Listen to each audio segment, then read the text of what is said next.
Hey guys, so I saw Guardians of the Galaxy Vol.2 this weekend. It was really fun. Definitely go check it out. It was directed by James Gunn and released May 5th, 2017. And there's definitely going to be spoilers in this video. It starts out with them being hired by Aisha, the leader of the Sovereign race, to protect these valuable batteries from this interdimensional monster in exchange for Nebula, Gamora's sister.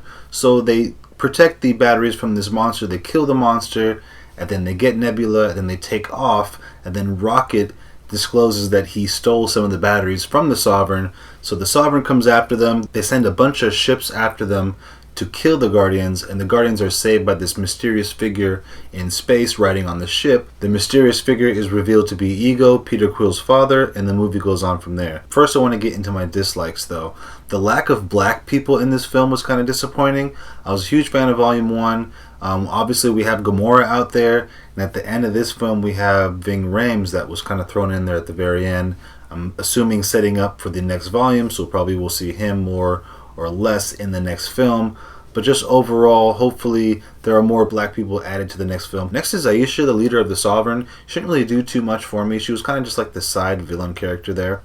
Also, Ego and Peter Quill, there was a lot of drama there, like father-son, daddy issue drama going on that I didn't really care for, as well as Nebula and Gamora. They still have their sibling sister issues that was very detailed in this movie that I feel kind of just took away and added a little bit too much drama. Next is Mantis. Mantis was sweet and cool and pretty, but she really wasn't a strong character, and she seemed kind of weak-minded, and ultimately I didn't really care for her character. The next thing I didn't like about it was how Ving Rhames and Michelle Yeoh kind of got tossed in there at the end, but I guess once again that's setting up for Volume 3. Next, I wanted more Baby Groot. He was definitely there throughout the film, but he was more of like a piece to look at and just like be cute. There weren't too many action scenes with him, and I kind of wanted more of that. And ultimately, I just feel like they didn't milk the whole Baby Groot thing, knowing that the next movie, he's not going to be a baby anymore. Like, this was it. Like, this was their chance to really milk it, and I feel like they really just didn't. Next is Sylvester Stallone. His opening line was inaudible, and that's just not okay.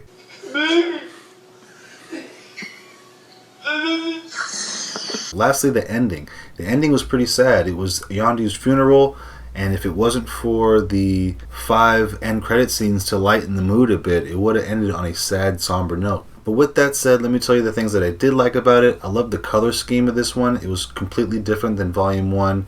It was a much brighter and more colorful movie just all the way around in general. It started in 1980. In Missouri, so that was cool. It was like a throwback to his beginnings. Peter Quill's opening line in this is "It's showtime, a-hole," so that was pretty true to his character, and it was cool to see that. Baby Groot's whole opening dance scene was great for the opener. Also, Gamora killing the monster in the beginning was really awesome. Drax was a lot funnier in this one than he was in Volume 1. When the ship's about to crash, it cuts to Baby Groot really quick and he's eating M&Ms. That was really cute. Rocket is just active. He's one of my favorite characters. You know, whenever something's about to go down, he always pulls out some type of heat or something. Howard Duck was on the planet Contraxia, which is pretty funny. Also Contraxia. The next thing I liked about it was Rocket's booby trap. His forest booby trap. There's a scene where Peter and Gamora and Drax go to Ego's planet, and Nebula, Groot, and Rocket stay behind to fix the ship. And the Ravagers try to ambush Rocket, and he has all these booby traps set up. It's just a really good scene. Also, the soundtrack was really great. The Awesome Mix Volume 2. You know, all these 80s songs that play a huge part to Peter Quill's, you know, past and his childhood. They just all fit really well to the tone of this movie. Next is Ego's backstory. His whole backstory was elaborate.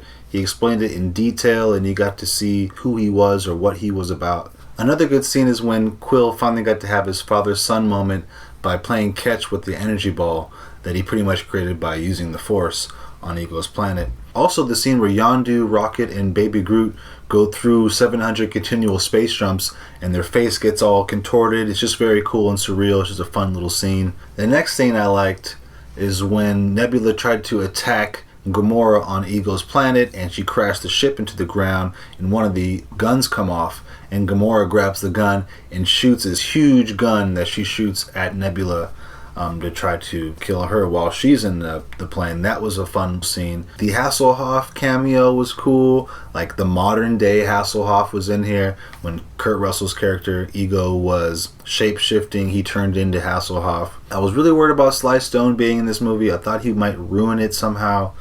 but they utilized him pretty well. He was only in it about 2 or 3 short scenes, so thumbs up on the utilization of Sylvester Stallone. Lastly, they sent off Yondu properly. R.I.P. Yondu. All the Ravengers came for his funeral and set off fireworks and whatnot, so that was cool. And his last line was, "He may have been your father, but he wasn't your daddy," and referring to Ego and Yondu and Quill's relationship, how Yondu was always really the dad he needed or wanted. But with that said, let's get to the end credit scenes. The first end credit scene was Kraglin practicing with the whistle arrow, pretty much setting up his character to be the replacement Ravager leader. The second end credit scene was Sly Stone's character reassembling the original Ravager squad. That's huge in the comic books and plays a huge part in the Guardian storyline in the comic books. The third end credit scene is probably the most important because it's Aisha's character revealing and setting up the Adam Warlock character, which is huge in the comics, and he also plays a huge part in defeating Thanos. So hopefully we'll see Adam Warlock in Volume 3. The fourth end credit scene was teenage Groot playing video games in his room, and Quill comes in and complains about the roots on the floor or whatnot, and he's just kind of mouthing, "I am Groot" in a very teenage, annoying way. So you can see he's growing fast, and hopefully by Volume 3 he's back to full-grown Groot. The last end credit scene was Stan Lee once again doing his little cameo, talking to the Watchers about his previous Marvel cameos, and they're just kind of walking away uninterested about it after all, like tired of hearing the stories. So that's pretty much it. Let me know in the comments, what do you guys think?